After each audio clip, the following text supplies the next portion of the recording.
Hey lovely people, you're welcome back to the Afro Food Diary. My name is Geraldine. If it's your first time tuning in, you are highly welcome, okay? Yeah, thank you for stopping by today.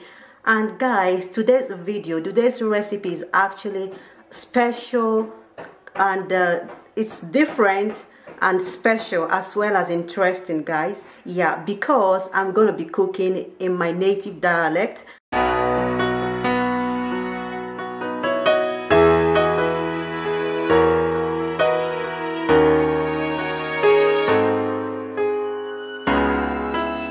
Like the title of this video suggested. So if you don't understand Igbo, please don't click off, okay? It's gonna be interesting, and I'm gonna be leaving subtitles, okay? I'm gonna be leaving descriptions of what I'm doing. Yeah, kind of giving us hints in English as I go along. Today's video is actually a collaboration with Maureen Achu here on YouTube. My sister, thank you so much for this opportunity to work with you, okay? Yeah, it's my pleasure. And Maureen is a food and lifestyle vlogger. She lives in the UK, and she has 2 lovely children, and she's married to her sweetheart. Yeah. So in Maureen's channel, you will see vlogs, you will see lifestyle and discussion on topics, important topics, I must say, okay? And Maureen, from my discussions with her, loves to cook as well. So today we decided to give us a recipe in our native languages. Yeah, Maureen is actually Igbo, but she can speak Efik as well. So the video you are expecting from her will be in Efik, where she'll be making a fang soup, okay? Yes. By the way, here is a glimpse of what Maureen will be doing. This is so nice. This is so nice.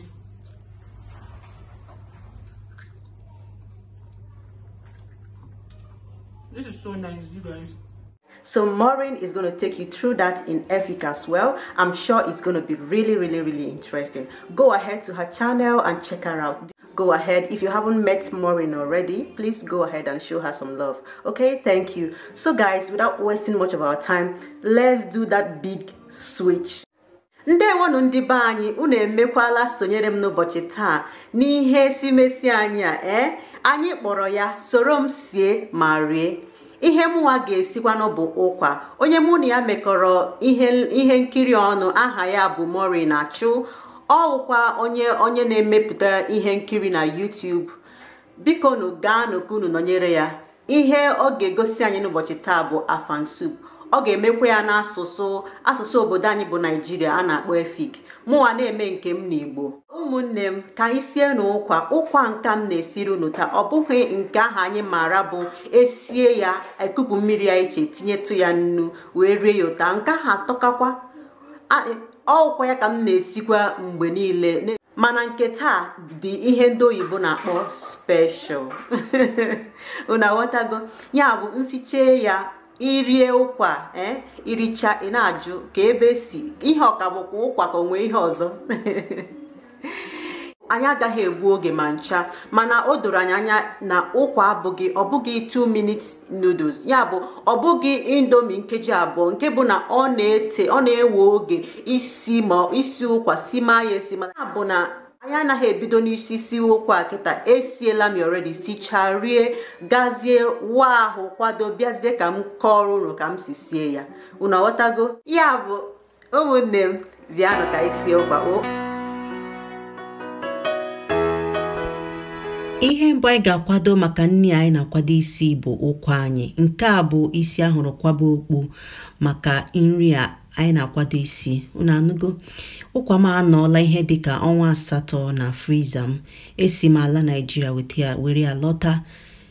Agbakwara m ya n'anwụ o wee kpọọ akpọ. So ya bụ na anyị ga-asa ya mmiri ugbu a, banye ya na mmiri, hapụ ya ka o ruo dịkwa nnọọ ihe ndị oyibo kpọrọ soft. Mana ahọchasịala m ya aja. Ya bụ na onweghị oke ọrụ dị na ya, na-abụghị ịsa ya mmiri, sama ya ọfụma, banyezie ya mmiri. Dịka ị na-ahụ, mmiri m sapụtara na ya ọ ruru unyi. Ya bụ na anyị ga-asa ya mmiri ugboro garuo na mmiri anyị sapụtara na ya achapụ, dịka nke anyị na-ahụ ebe a ugbu a. So aga m etinye ya n'ime efere anụ a, banyezie ya mmiri, hapụ ya nnọọ gawa mkpa m ruo mgbe ọ rụrụ dịkwa soft. Abanyere m ya na mmiri a ihe dịka elekere 9 nke ụtụtụ. Ewe na-eweta aka ebe elekere 4 nke ihe wee bido sibe ya. Ụmụnne m, ị na-esikwa n'ụkwa, ị chọrọ ịmara ma ihe ị na-esi ọ bụkwa rie ụkwa, lee mmiri anọ ya n'elu, ị hụkwara ka o si acha, ọ ya na-egosi na ọ bụ ụkwa ka ị na-esi. Ọ gaala ihe dị ka nkeji 30 m sibere ụkwa. Ọ bụrụ na ị nwee akanwụ, ihe a wụ oge ị nwere iji tinye ya. Enweghị m, so aga m esigide nke m n'aka m. Ihe akanwụ kara imere anyị bụ ime ka o yee ngwa ngwa. Mana ebe ọ bụ na enweghị m akanwụ, aga m enwe ndidi nnọọ. Ọkwadị ndị be anyị si na nkịta nwee ndidi na-eri azụ ukpo. Dịka ụkwa anyị na-esi, ka m zizie ụlọ ihe ndị ọzọ anyị ji esi nri anụnwa. Anyị na-edere ose a, ose ogologo, ose ụtọ. Anyị na-edere ose ndị nke na-afụkwa ụfụ. Nke a na-acha akwụkwọ ndụ nwere nsi ọma nnọọ ma na-afụkwa ụfụ. Anyị na-edikwara ayo. Anyị na-edirikwara mmanụ nri. Ya bụ echi m hụrụ mmanụ a, obi tọgburu m atọgbu. O teela m zụkwara mmanụ na shop wee hụ nka manigide elu. Anyị na-edikwere ihe a ndị oyibo kpọrọ spices, ya bụ ihe anyị ga-ejikwa kọọ ya ka ọ tọpụta nnọọ ụtọ. Anyị na-edikwere Knorr cube nke m gosiri unu, ya na nnu.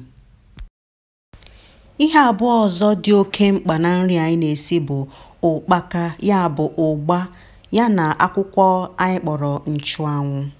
Ihe ndị a bụ ihe ndị m jiri lọta ma nwee ike dekwa ha na friza. So ọ dịala ọtụtụ ọnwa mana o nwebeghị ihe mere ha ka dịkwa nnọọ fresh.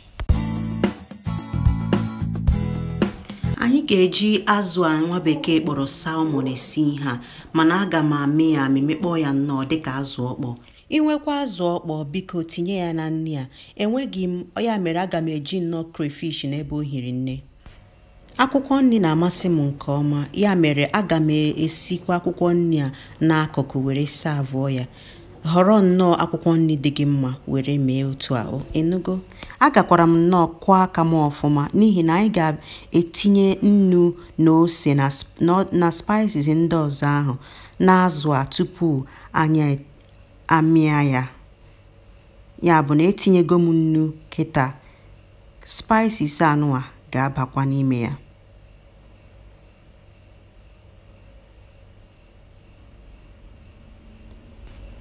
Ihe ọzọ m tinyetụkwara ya bụ obere ose ọkpọ, ose akwọrọ akwọ.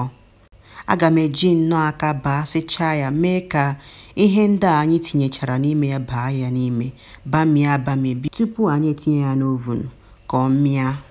Dịka azụ anyị na-amị, ka anyị lekwa ụkwa anyị.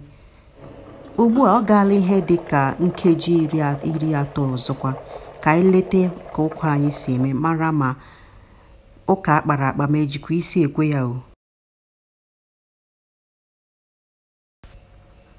Ịpịtụ ya aka nnọọ ọ dị belebele, ị mara na o yeela. Ya na ọ bụrụ na anyị na-esi ụkwa anyị otu ya na-esi esiwe ya na be anyị, ọ kara abụ na ụkwa anyị eyeela, anyị esichaa, mana ebe ọ bụ na anyị na-agwọ ya agwọ, ahapụrụ m ya ka mmiri ya tatuo nnọọ, ya bụ ka o yie nnọọ yetọ. So otu a ka anyị chọrọ ka ụkwa anyị dị. Mmiri ya atabachala ya n'ime, ọ dị nnọọ belebele, dị soft. Ya bụ na ụkwa anyị adịgo ka anyị chọrọ. Imetụ ya aka, ịhụ nnọọ na ọ dị ka ụrọ. Ya bụ nnọọ ugo ahụ ebelugo na mgbagbu. Ụmụnne m, ka anyị gaa mee sauce anyị ga-eji gwozie ụkwa, gwọọ ya nnọọ otu ahụ m na-agwa unu. Ebiela m ayọ m ma kwọkwa ose ndị ahụ m ziri unu. Ejichaghị m ose niile ahụ n'ihi na abụghị m onye na-alaiki oke ose. N'ite anụnwa ka anyị ga-eji mee sauce anyị. Ya bụ na anyị ga-aga n'ihu tinye ya obere mmanụ nri. Mmanụ anyị na-ele anya wụ ole m tinyere ya. Ọ dịghị too much, ya bụ etifeghị m ya oke. Anyị ga-ahapụ mmanụ a ka ọ gbazee nnọọ ọfụma. anyị anaghị esi ya ka o yee eye. Ọ dịghala ọkụ, anyị aga n'ihu yebe ose anyị. Ihe mbụ m tinyere ya bụ ayo ebiri ebi. Aga m ekwe nnọọ ka dị ayo ka o situ nwa obere oge. O situ nwa obere oge tupu m etinye ya nnu. Etinyela m ya nnu ugbu a. Isi ayo agaghị ewe anyị ihe karịrị 1 maọbụ nkeji 2. Ọ dịla mma, ngwa ka anyị wụnyezie ose ahụ anyị kwọrọ.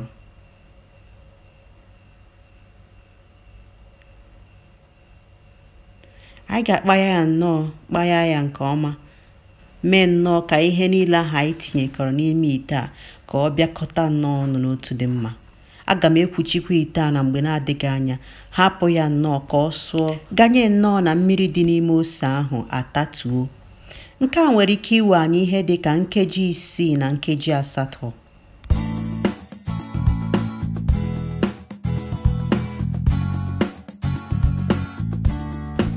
Leenụ ihe m na-akọwa ebe a. Mmiri ahụ atachala, ya bụ na sọọsụ anyị a adịgo ka a chọrọ. Ka anyị gazie n'ihu ugbu a, tinyechazie ya ma magi ma nnu ma spices ndị anyị chọrọ iji sie ya. Ihe mbụ m tinyere na ya wụ cryfish ahụ anyị kwọrọ akwọ. Ị hụrụ na etinyere m ya ebe o hiri nne, ebe ọ bụ na enweghị m azụ ọkpọ. Mana inwe azụ ọkpọ nnọọ, ọ ga-amagbukwa onwe ya na nne ya. Ya bụ na ọ bụrụ na iji azụ ọkpọ, ị ga-etinye ya mgbe ahụ ị wụnyere ose a na mbụ ka o sie ọfụma. Ihe ọzọ m tinyere ya wụ ụkpaka. Ụkpaka m na nchụanwụ. Aga m ewere sọọsọ 1 mkpụrụ n'ime Knorr cube a wee tinye na sọọsọ anya, n'ihi na anyị achọghị ka ọ dị ya nnukwu. Anyị akwanyechakwala ya ihe ụmụnne m. Ihe ọzọ fọziri n'ụwa ịga nnọọ n'ihu gwakọtacha ihe niile ọnụ. Hapụta ya dịka anyị na-agwakọ ya dịka ka ọ na-abịakọ nnọọ ọnụ, ma ụtọ ya ma ihe niile just bịakọtacha ọnụ otu dị mma. Dịka m na-eme ihe a ugbu a, ofu alo bịara m n'uche, nke bụ na onye chọkwa nnọọ, o nwee ike kuru ụkwa otu ahụ m si sie ya, kuru ya nnọọ kụnye n'efere, kuruzie sọọsụ akụnye ya n'akụkụ, rikwa ya. Ma ọ bụrụ na onye ahụ achọghị ịgwọ ya agwọ, ka m gosi unu ihe m na-akọwa. Ya bụ ikuru nnọọ ụkwa kụnye otu a m si sie ya, kurukwazie sọọsụ a ma kukwasị ya n'akụkụ, were azụ gị tinye ya n'akụkụ. Ọ ga-amagbukwa onwe ya o, mana ọ bụghị ihe anyị kpara na anyị ga-eme n'ụbọchị taa. Anyị ga-agwọ ụkwa agwọ. Ajọsụ m na-enye unu, atụnye unu alụ otu unu nwekwara ike si rie nnọọ ụkwa. Ya bụ ka anyị gaa n'ihu ugbu a kụnyezie ụkwa anyị n'ime sọọsụ ahụ. Anyị kụnye ya nnọọ, anyị gwọọ ya otu ọ ga-adị mma. Eziokwu, ụkwa bụkwanụ nnọọ nri ọ bụ otu ọwụla ishishie ya, ọ ga-amagbu onwe ya. O nwere nnọọ ụtọ nke ya iche. Ya mekwere na ọ na-awụ esie ya ụkpọrọ, ekuru naanị mmiri ya, tinye ya naanị nnu, were rie ya. Nke ahụ makwara mma dịka m gwara anyị na mbụ, mana nke a bụ ụzọ ọzọ anyị nwekwara ike izi wee rie ụkwa. Maureen Achu nwekwara ụkwa agwọrọ agwọ na chanel nke ya. O sikwere ya n'ụzọ ọzọ. Ọ bụrụ na ọ masịrị unu, biko gaa ka unu lelee ya. Nke ahụ amakakwa. Ka anyị gaa n'ihu gwọkọtacha ha niile. Anyị gwọchazie bifo anyị amara ma anyị ga-etinye ya nnu ma ọ wụ na o zuola.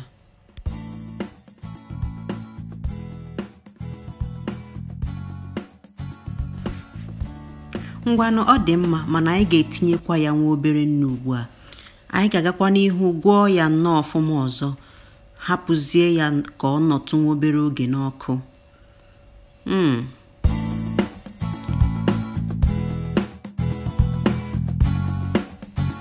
Nri Nri anyị eyela mana o rubeghị mgbe mụ na ezinụlọ m ga-eji rie ya.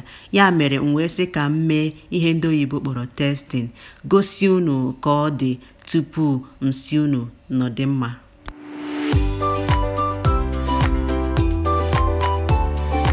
Ile m nnọọ anya n'ihu, ị ga-ahụ na ihe akpara ka a na-eme. Nri a tọrọ nnọọ tọwa ntị.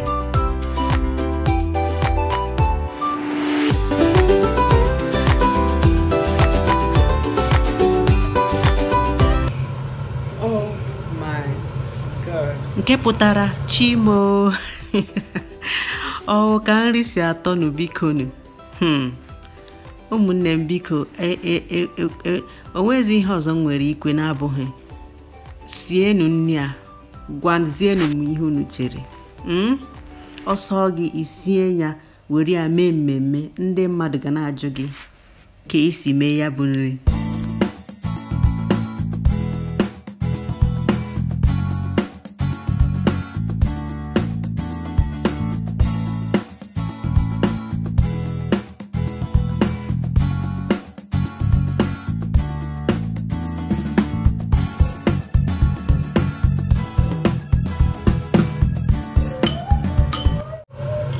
Nke a ka bụkwa testing.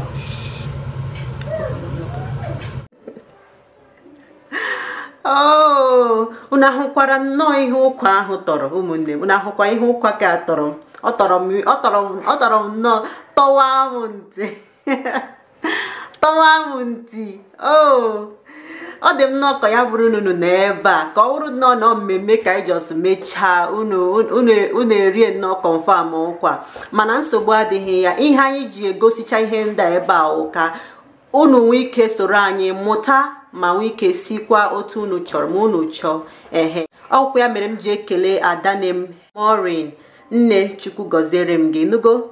Ngwa ka anyị switchkwa anyị ọzọ, ka anyị gachikwa azụ, ya bụ ka ndị na-anaghị aghọta nwee ike ghọta. So guys, thank you so much. Thank you so much for being patient. If you do not understand Igbo, thank you so much for being patient. I hope it was interesting as I promised. Yeah, do give this video a thumbs up if you loved what we just did, I and Maureen. Yes, and share it with your friends to promote these two Nigerian languages. Unanugo, have you? Okay guys. Yeah, I was about to switch again. Have a beautiful day, everyone. Have a beautiful day. Bye bye.